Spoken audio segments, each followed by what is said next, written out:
Alex adjusted the frame of his glasses and stood in silence, listening. The house was quiet, almost too quiet, like the silence before a storm.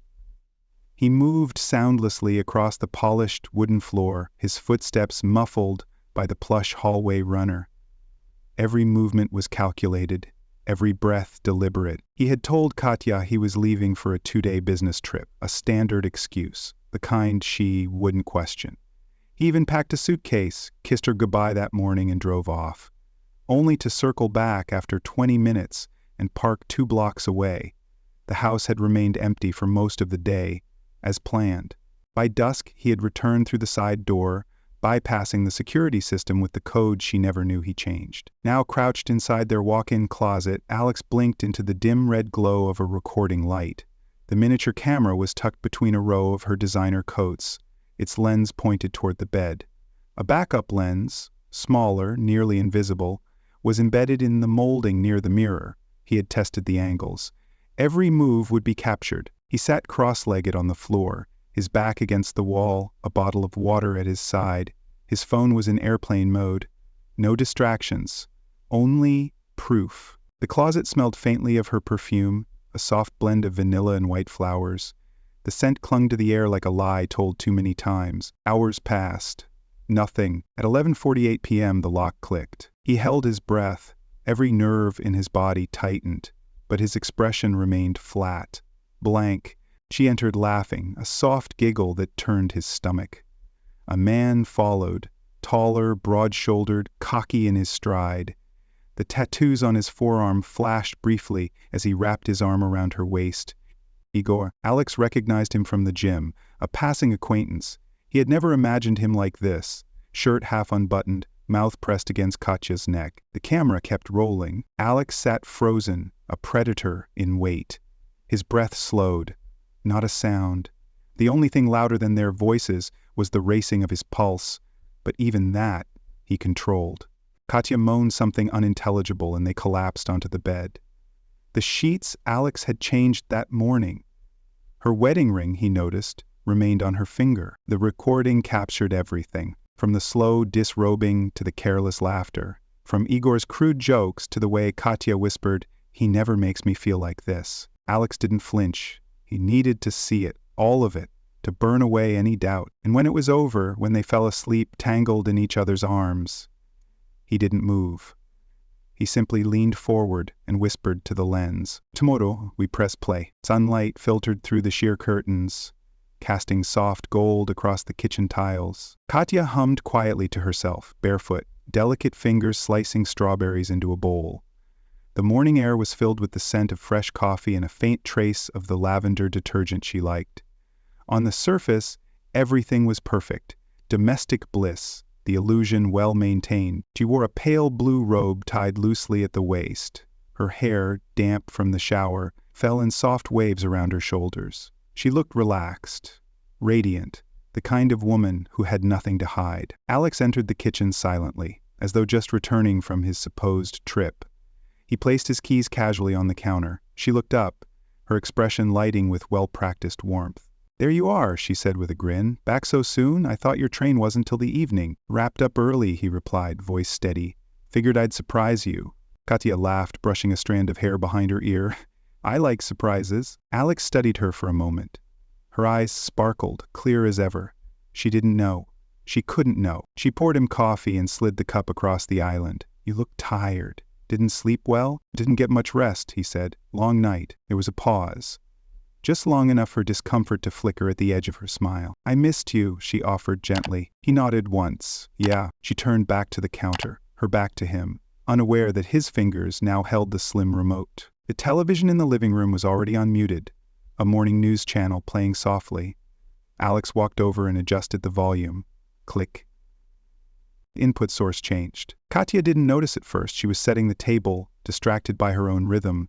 But when she heard the unfamiliar rustle of static, then the unmistakable sound of their bedroom door creaking open, she froze. The video began. At first it was subtle, a frame of the bed, dim lighting, a vague figure moving. She turned, eyes narrowing, spoon still in hand. "What's this?" she asked, almost laughing. Alex didn't answer.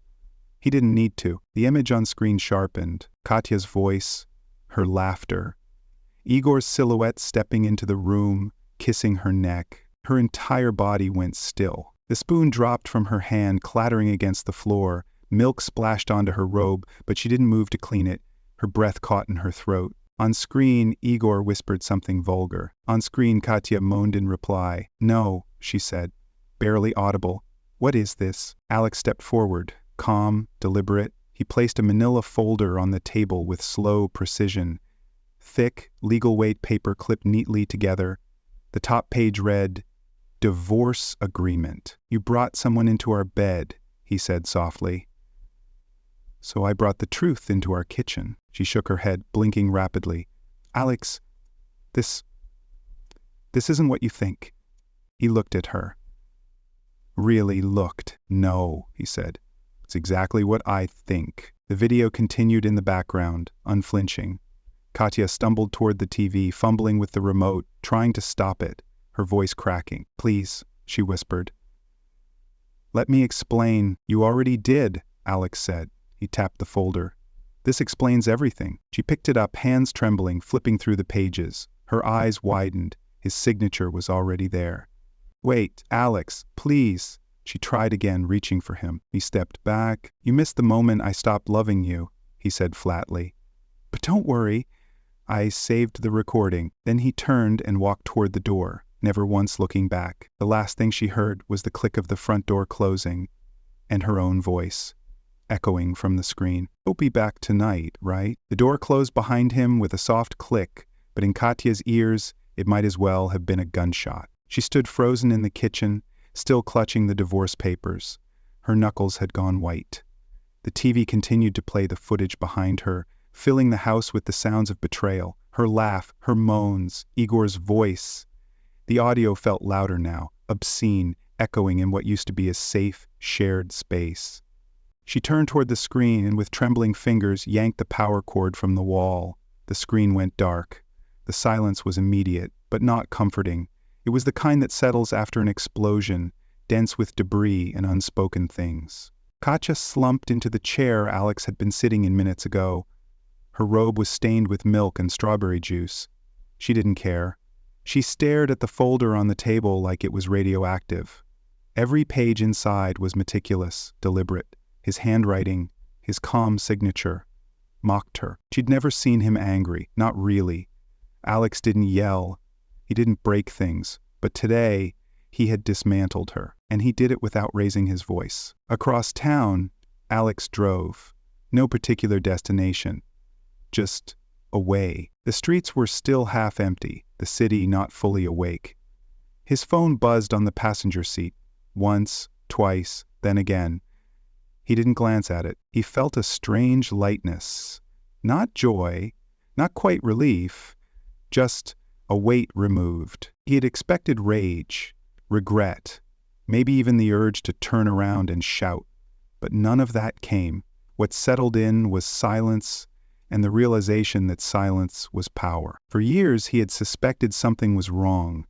Small shifts, her eyes lingering too long on her phone, the way she laughed a little louder at things that weren't funny, the late-night wine nights with girlfriends that left no trace of red in her glass the next morning, but he never confronted, never accused.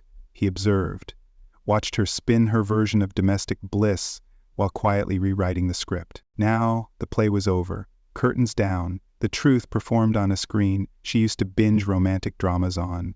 He parked near the park, under a tree just beginning to bloom. The air smelled faintly of grass and wet bark. He took out his phone and opened the camera app, not to review the footage, but to delete it. One tap, 2 prompts, confirm deletion.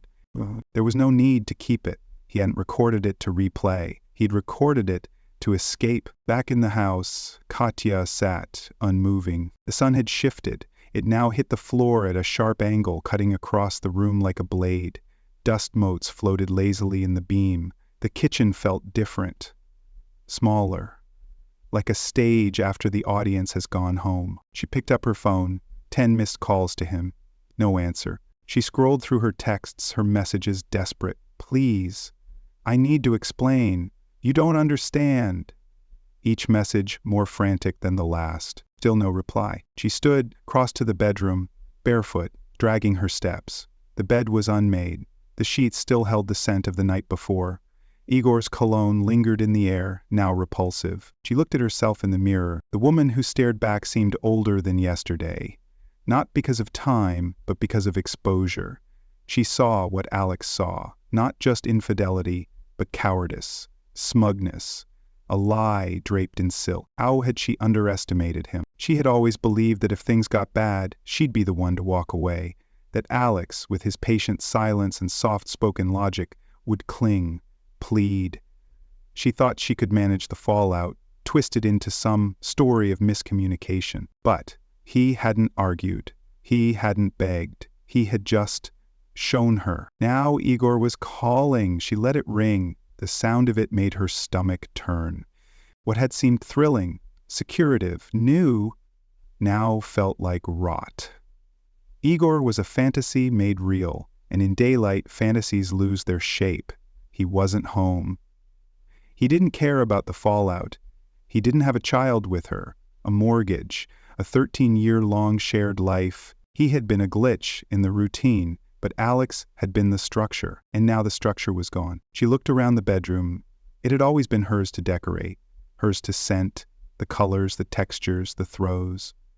Her domain, but now it felt borrowed, like she was trespassing in someone else's space. She opened the closet and stood before the row of coats, expensive, curated, symbols of taste, and saw a tiny hole drilled just above the baseboard, barely noticeable.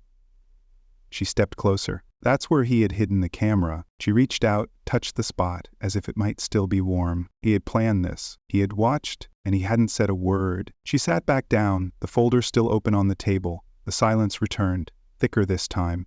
Not peaceful, but accusing. Somewhere Alex was out there, breathing easy for the first time in months. And Katya, for the first time, realized what true loneliness felt like. Not absence, not distance, but being seen fully, and left. The gas station coffee tasted like rust and burnt hope, but Alex didn't mind. He sipped it slowly in the parking lot, engine off, watching a mother wrestle her toddler into a car seat across the lane.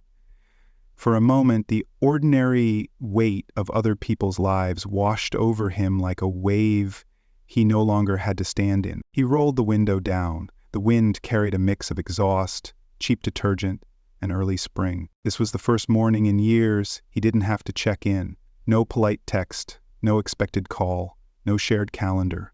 Freedom, it turned out, didn't arrive with a bang. It drifted in through silence. The house wasn't home anymore. It was a former scene, a closed chapter. Everything inside it, the ceramic mugs, the throw blankets, the smiling photographs, were now evidence.